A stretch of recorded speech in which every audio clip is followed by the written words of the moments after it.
The horseshoe is one of the most famous symbols of luck and protection used in homes around the world. The history of the horseshoe goes back to the distant past.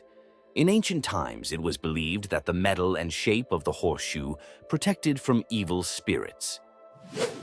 The shape of a horseshoe resembles a crescent moon, which was also considered a strong amulet.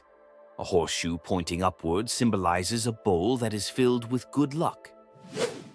In order for a horseshoe to really bring good luck, it is important to place it correctly.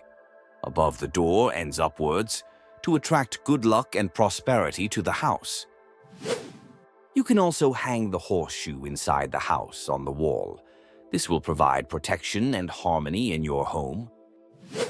Before hanging the horseshoe, be sure to clean it of dirt and rust. This will strengthen its protective properties. To enhance the effect, you can decorate the horseshoe with colored ribbons or other decorative elements. A horseshoe is not just a piece of jewelry, but a powerful symbol that brings luck and protection to your home. Hang a horseshoe and feel its magical power. May your home always be filled with happiness and prosperity.